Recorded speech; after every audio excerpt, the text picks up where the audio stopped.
और ये गुलबर्गा वालों का हुजूम है जो यहाँ पर जमा होकर कह रहा है कि नरेंद्र मोदी सरकार ऐवानों में बैठकर अगर हमारे खिलाफ कानून बनाना जानती है तो ये हिंदुस्तान का मुसलमान सड़कों पर उतरकर उनकी आंख में आंख डालकर उसकी मुखालिफत करना भी जानता है। नहमदहु व नुसल्लिमु व नुसल्ली अला रसूलिहिल करीम, अम्मा बाद, फ़ऊज़ु बिल्लाहि मिनश शैतानिर रजीम, बिस्मिल्लाहिर रहमानिर रहीम। चूंकि सदर जलसा का हुक्म हुआ इसीलिए 2 मिनट आपके बीच में खड़ा हूं। मेरे बाद बाज़ाब्ता तौर पर प्रोग्राम का आगाज होगा। अल्हम्दुलिल्लाह अभी किसी ताल्लुक़े से मैं नहीं समझता कि आवाम यहाँ पर पहुंची है और ये गुलबर्गा वालों का हुजूम है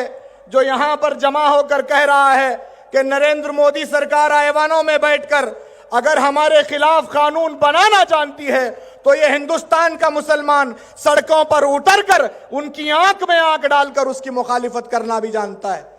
मैं यहाँ से इस प्रोग्राम से जिसको पीर तरीक़त रहबर शरीयत तक़द्दुस माब हाफिज सैयद अली अल हुसैनी साहब क़िबला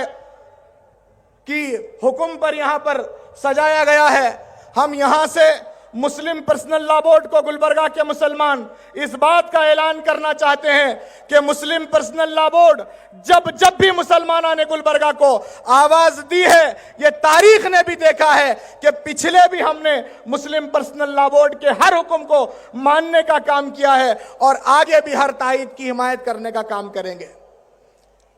मैं यहां से इस जलसे से एक बात वाज़ेह करना चाहता हूं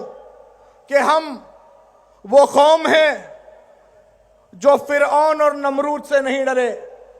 तो इस हुकूमत से डरने वाले नहीं, क्योंकि तुम्हारे पास 275 की अगर तादाद है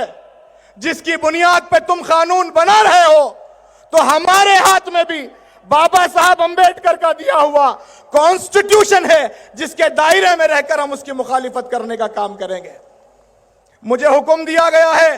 कि सिर्फ 2 मिनट के अंदर अपनी बात करें, तो सिर्फ 2 मिनट के अंदर अपनी बात को खत्म करने से पहले मुस्लिम पर्सनल लॉ बोर्ड को इस बात का वादा करना चाहता हूं। आज मुस्लिम पर्सनल लॉ बोर्ड ने 3 महीने एहतजाज का कहा है। गुलबर्गा का मुसलमान सरापा एहतजाज बनकर पीर बंगाली के ग्राउंड में जमा हुआ है। अगर मुस्लिम पर्सनल लॉ बोर्ड इस बात का ऐलान करती है कि गुलबर्गा से मुसलमानों को निकलना होगा और दिल्ली की सरजमीन पर आकर एहतजाज करना होगा, इंशाअल्लाह गुलबर्गा के हर घर से न सिर्फ मुसलमान निकलेगा बल्कि हमारा सेकुलर हिंदू भाई भी निकलेगा और इसकी मुखालिफत करने के लिए हम आगे बढ़ेंगे।